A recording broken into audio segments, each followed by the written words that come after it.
well, the purpose of this session is to give you a little bit more information about the National Highways Social Value Tool. Here's what we're going to see today. We're going to have an overview of the purpose and the structure of this tool.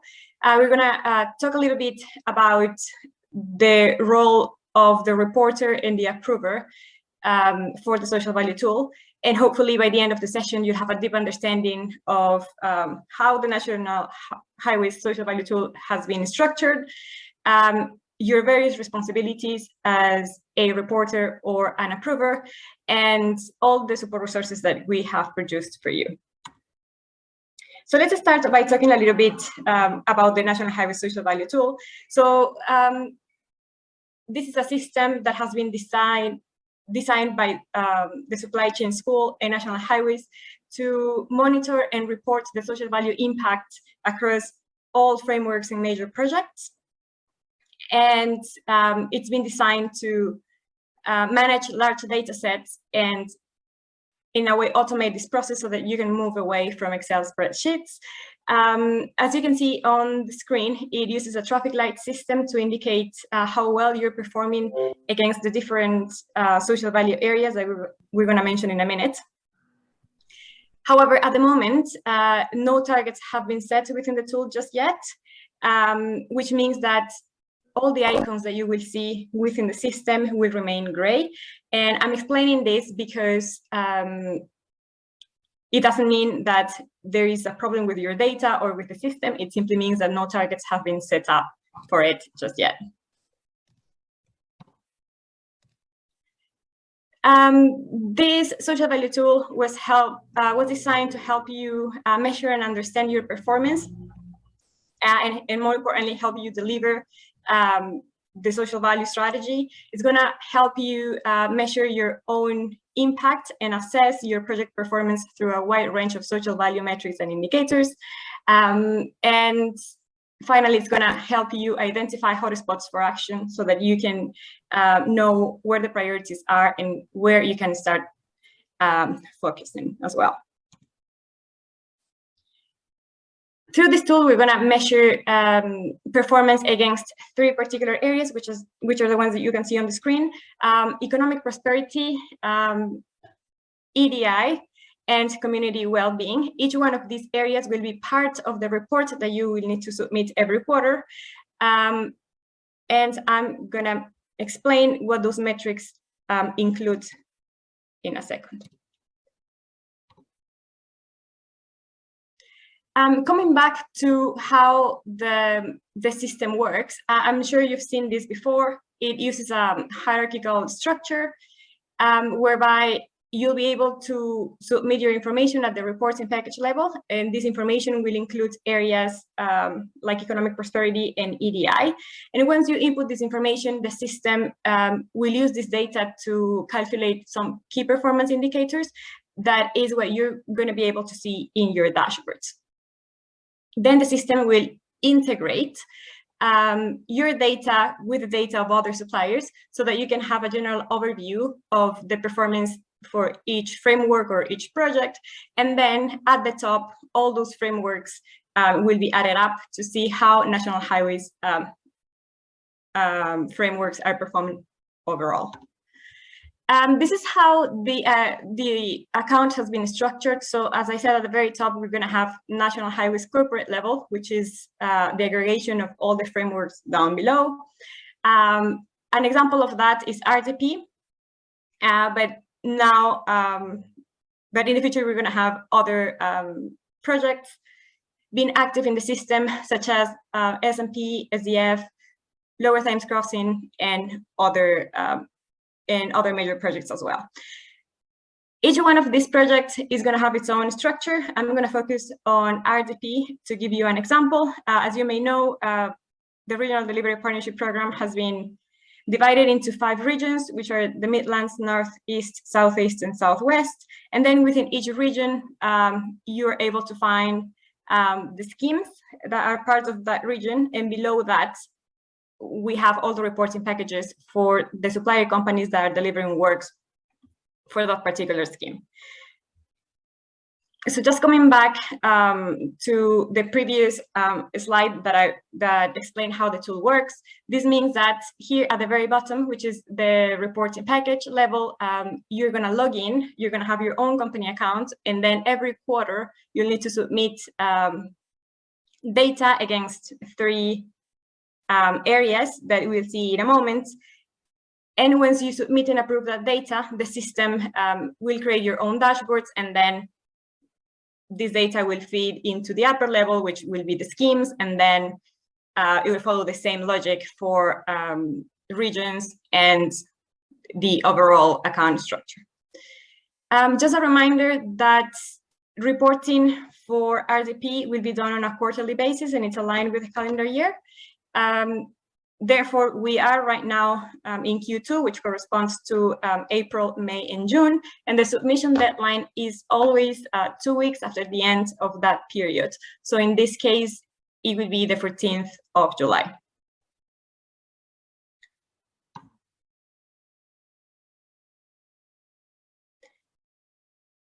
Here are the list of metrics that are part of the system right now. Don't worry, you receive a copy of these slides where you can check the metrics in your own time. But this is just to mention that we're covering several data points that fall into economic prosperity, equality, diversity, and inclusion, and also community well-being. So that being said, I also wanted to talk a little bit about the different profiles or the different roles that you can have within the social value tool. And the 2 roles that are particularly important for you are the first 2 that you can see in here, which is the role of the reporter and the role of the approver. The reporter, as the word implies, is a person responsible for entering data into the system. And also he or she we have the ability to modify any data that has been submitted in case there's been a mistake, for example.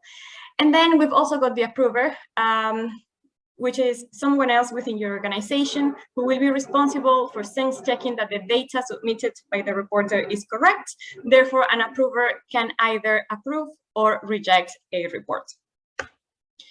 Who can be the approver? As I said, you could have a reporter and someone else to be the approver within your organization. However, some organizations have decided to have the same person doing both roles, the reporter and the approver, so that's also possible, and that will depend on your individual case as well. So now let's talk a little bit about the process of reporting data via the social value tool.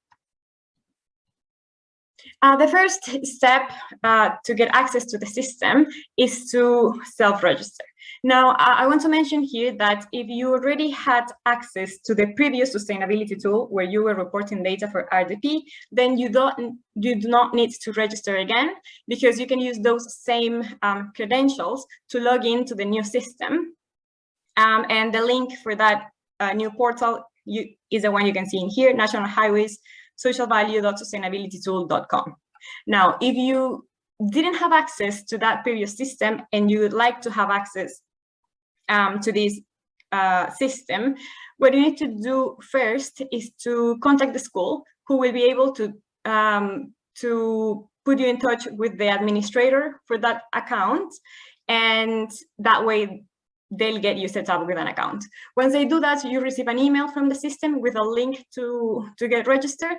The process to register is quite simple. You will only need your name, your last name, and email address, and to create your own password, and then to accept the invite to that particular project. If you're a reporter, this is how the system is going to look like for you. It will display a sort of digital form that at the top will have the name of your company, and down below it will tell you the period you're reporting for. There are several tabs as part of this report, 3 to be more concise. The first one is called Economic Prosperity, followed by EDI, or Equality, Diversity, and Inclusion, and the last one is Community Wellbeing. Below each one of these tabs, you'll have a set of metrics that correspond to that area. And each one of these metrics will have an information icon that can provide more information about that metric. There is also a red toggle next to it, and that means that that metric is mandatory. Therefore, you won't be able to submit a report unless you fill out that data. What happens if one of these mandatory metrics are not applicable to you? In that case, what you can do is selecting or clicking NA, and that option will gray out that metric. Just a reminder that reporting will be done on a quarterly basis, and it's aligned with a calendar year, which means that the next submission deadline will be the 14th of July, and that will correspond to Q2 2022. One of the most common questions that I get from reporters is, how do I know when I have to report? The system will send you an automatic notification 1 week before the submission deadline, just as a reminder that a report is coming. Another question that I get quite often is, what happens if I miss the deadline? If you miss the deadline, you can still submit your information at a later date. The portal will never close. However, you will receive a daily email from the system for every day that you are late to do the report. So it's basically a message to tell you that your report is overdue. So once you fill out this information, for example, you're filling out the first tab, you can then move on to the second tab, and so forth and so on. And once you have completed your report, you can click on Submit for Approval. That is the end of the reporting process. If you are a reporter. Now, moving on to the approval process, if you're an approver, this is how the system is going to look like for you. As you can see in here, it's going to present you with the list of reports that have been submitted so far.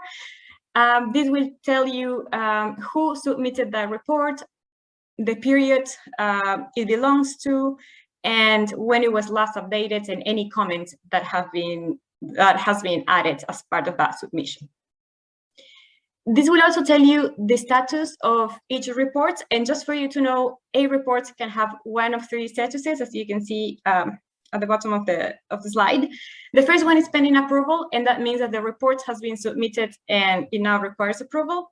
Approved means that a report has been already approved by the approver, and requires revision means that this report has been rejected and it now needs to be amended by the reporter. It's important for you to know that if you are an approver, you will receive an email from the system every time a reporter submits a report. So that's to help you be on track with this process.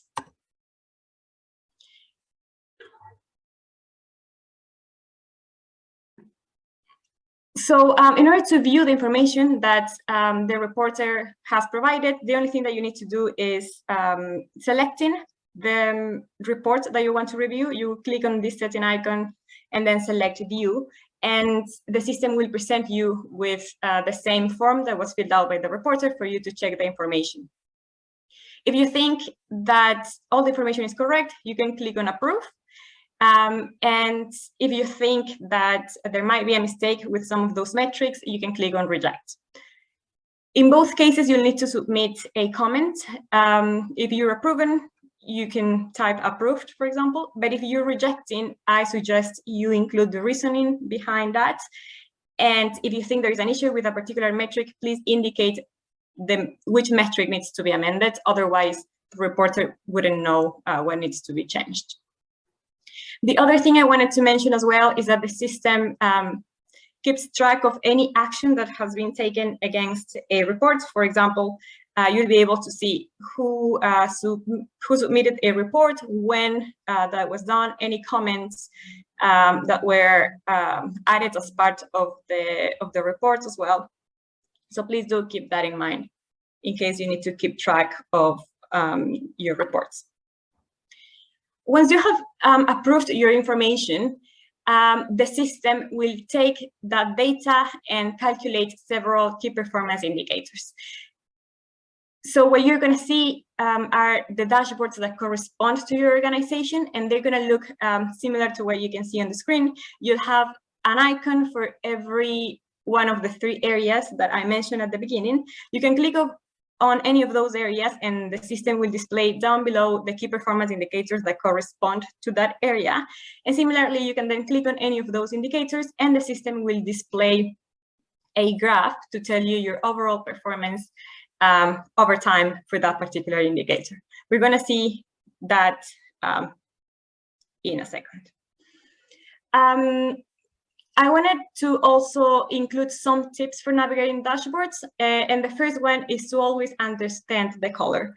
As you can imagine, anything in green means that you're achieving your target, therefore it portrays a positive performance. Anything in red means that you're below target, therefore that's going to be an area for potential improvement. And anything in amber means that you're somewhere in between. You've reached your threshold, but you haven't reached your stretch target.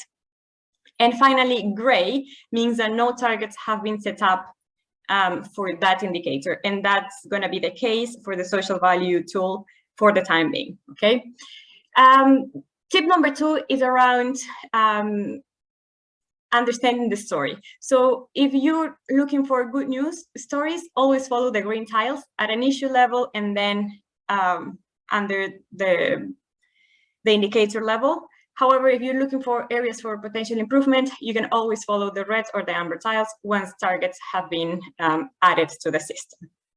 The last thing I wanted to say is that below each one of the graphs, you're going to see a table, and that table will contain the data that is fitting into that graph. So you'll be able to see the numeric data. If the cells are empty or gray, it means that not enough data has been reported, and therefore that indicator couldn't be calculated. If you see some cells with colors, it's basically showing you the performance of that metric for that corresponding color, which will apply once we set up targets for that. I'm going to stop here, and I'm going to show you how the platform looks like. So hopefully you can see the platform right now. At the top, we've got the URL, which is nationalhighways.socialvalue.sustainabilitytool.com. And this is how the landing page looks like. In here, you're going to find information around social value, around the tool as well, where the benefits of using the tool, and very importantly, you've got a section that tells you all the reporting periods and all the upcoming reporting deadlines so that you can keep track of that. Also, all the training and support will be available from the landing page. For example, if you are a reporter and approver, you can select download the user guide for reporters and approvers, and that will give you step-by-step instructions on how to submit and approve data. And from here, you'll also be able to access the slides that I showed you a couple of minutes ago. You can log in straight to the system if you already had access to the previous sustainability tool for RDP. So if that's the case, simply log in using the same credentials. However, if you didn't have access to the previous system and you'd like to have access, do contact my colleagues, Andrew or Bryony, who will be able to put you in contact with the administrator for that scheme, who can help you with the configuration. Once they set you up, you'll need to register, and the registration process is really simple. You'll need your name, last name, email, and to create a password, and that's basically it. So now what I wanted to do is showing you, bear with me a second, is showing you how the system looks like and how you can submit your data. I've created a demo account for this session. So we're going to pretend that I work for a supplier company, and that means that I'm going to have my own account on the system. The supplier company is called Supplier Z, and it's part of the scheme ABC. So this means that every quarter you'll need to log into the system, and you'll need to click on your company's level, which will display another level called the reporting package level. The reporting package level will have the name of your company with the word reporting on it. So it's going to be really easy to identify.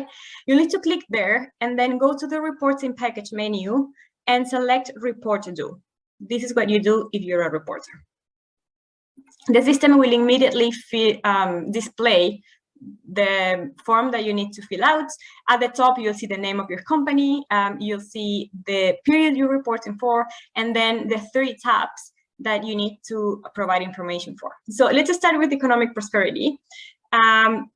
All the metrics that you can see in here correspond to this area, and it includes questions like number of weeks of apprenticeships, number of weeks of work placements, number of registered qualifications gained. We've got questions around value of contract opportunities awarded under the contract for startups and micro businesses, and so forth and so on. So what you need to do is simply input in the data here. I'm just going to add some random numbers to explain the process.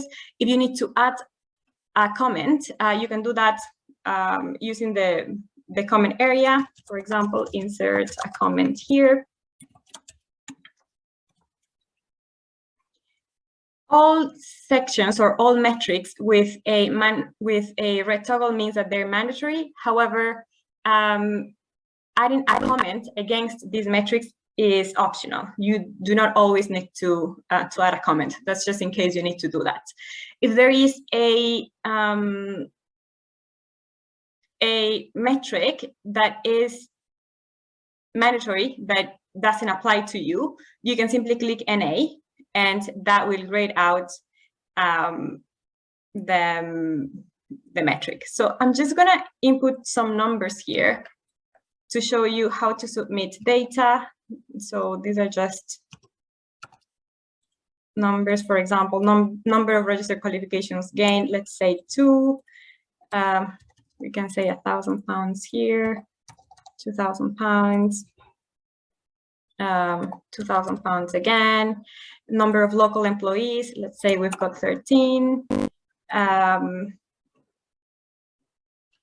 12. How many people? Number of employees not in employment or education, etc. Once you finish providing data for this tab, you can click Mark Section as complete and move to the next section, which in this case is equality, diversity, and inclusion. Again, you've got some questions here around the number of EDI training that you've delivered. So let's say 24 hours. How many women are are working on that scheme? Similarly, you've got questions on BAME employees. Let me just add some numbers. I'm adding very random numbers here to show you how the system works. Then you've got a question around Defense Employee Recognition Scheme level. So you can say, well, my level is silver. You can then mark section as complete and move on to the next section, which is the last one, and it's around community well-being. In here, you're going to find questions around the number of maternity leave returners. So you can say 2. How many employees have the options to work flexibly included in their contracts? So let's say 23. How many companies in your supply chain? How many hours delivered to volunteering and community projects? So let's say 12 for this period. You can then mark section as complete, and as you see, all these tabs now have this green tick, which means that they're completed and you can proceed to submit the report. So you simply click on submit and you need to add a comment.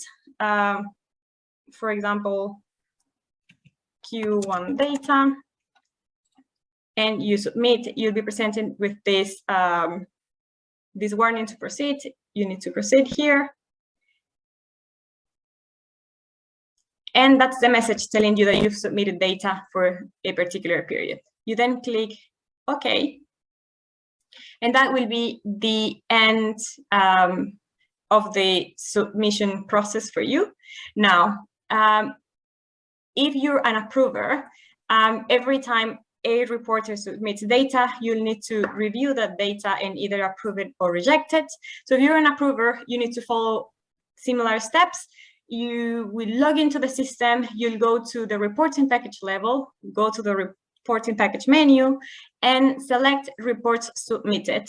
And here's where you'll see all the reports that have been submitted so far, with the status and a bit of a description of who submitted it and any comments against that report. So in this case, I'm going to go to the one that reads pending approval, which is the one I just submitted. I'm going to select the setting icons and click view.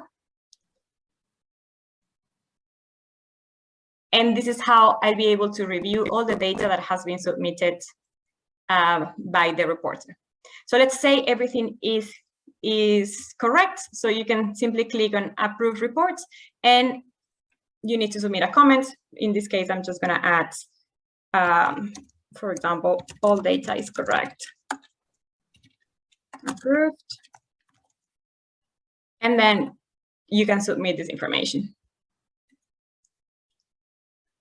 I'm going to click OK. And as you can see here, both reports now appear as approved. As soon as you submit your data and approve your data, the system will calculate some key performance indicators and create these dashboards that you can see right now. You're going to have three main icons, and they correspond to the three areas that you filled out in your report: economic prosperity, equality, diversity, and inclusion, and community well-being. You can click on any of those, and that will display the indicators that are part of that area. For example, number of weeks of work placements. And then this will display the data that you have submitted. Because I've only submitted one report, right now I can see only one bar, but you'll be able to see this over time. If you submit 5 reports, then you'll see 5 bars as part of this graph. So that's how the system works. I just wanted to explain that you will have access to your own company's account only. Therefore, no other supplier will be able to see your information. And likewise, you won't be able to see the information of other suppliers.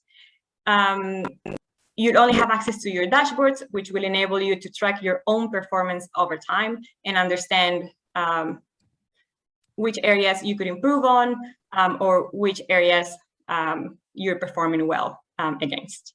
So I'm just going to stop here and check if there are any questions.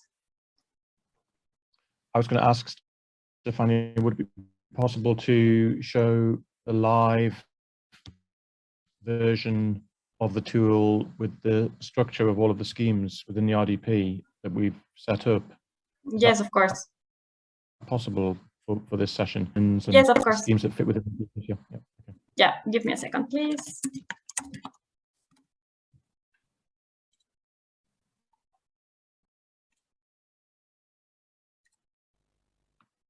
So I'm sharing my screen right now. Let me know when you can see it.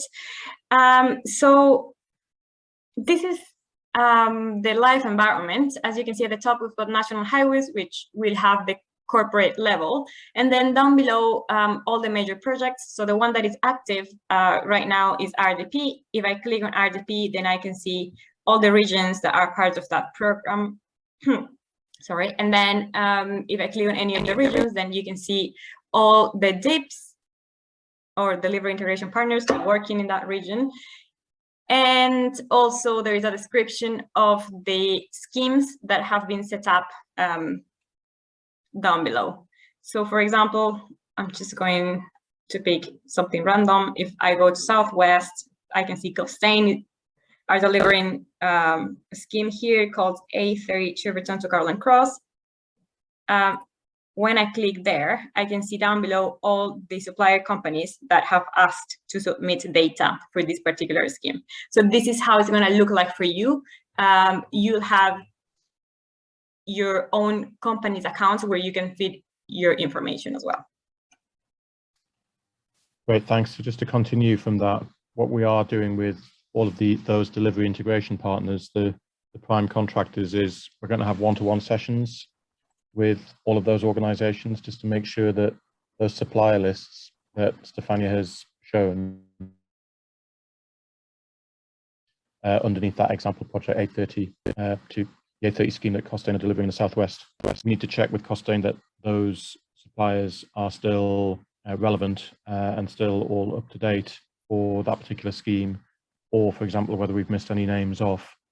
What we've done is we've transposed the information that we set up within the initial sustainability tool, which ran through 2021. So some of that information might be slightly out of date, which is what we're really anxious to check with all of those prime contractors or DIPs underneath the RDP.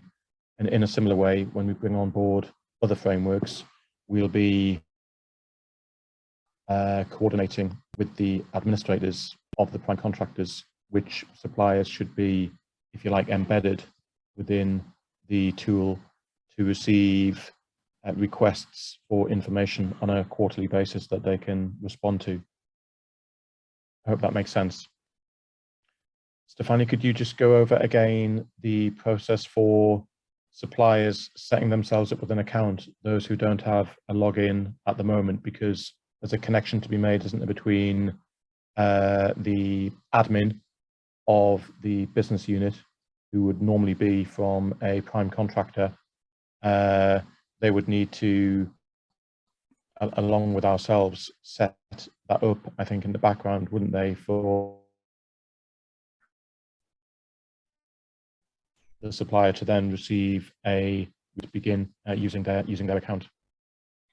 Yeah, that's correct. So I'm just gonna share my screen again and just remind you that if you already had access to the sustainability tool for RDP, the one that we set up last year, you can use those same credentials to log into the system straight. You do not need to register again. So you simply go onto this platform and then you log in with your previous details. However, if you didn't have access to the previous system and you'd like to have access to this one, the first thing for you to do is to please contact Andrew and Bryony so that they can put you in touch with the administrator of that scheme. They'll be able to set you up with an account, and once they do that, you'll be able to register yourself, and it's going to look like this. They're going to send you to this link where you can add your name, your last name, your email, and create your own password. That's going to give you access to your company's account on this platform. Okay, thanks. Just on behalf of the people on the call, if a company tried to set themselves up as a supplier without doing that, what would happen? Because there's that link, isn't there, on the landing page saying create a supplier account.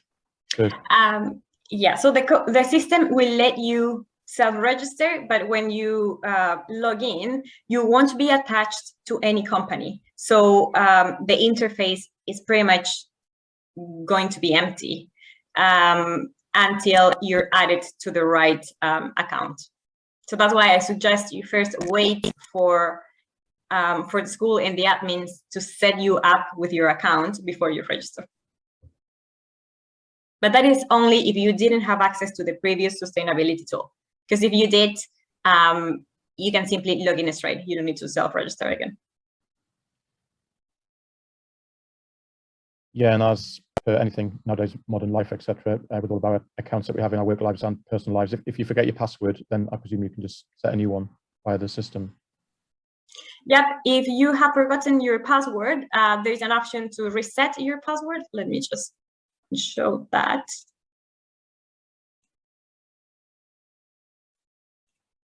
Bear with me a second. Just while you find it, is the username? I was going to ask, is the username typically somebody's email address?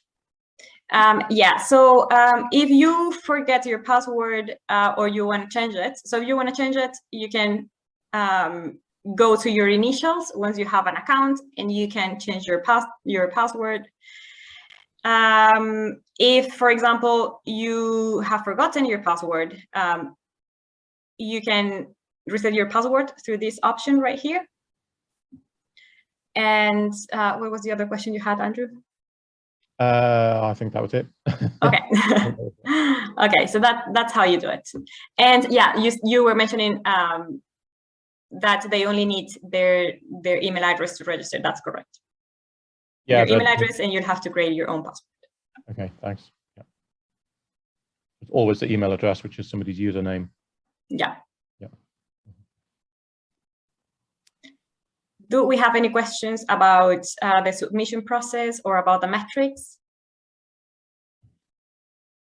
Steve, did you want to come in and say anything, clarify anything in regards to how you opened the session, having heard from Stefania this afternoon? No, I'd just like to compliment Stefania on doing really well. Thank you very much for that. No, it's Especially good. Yeah.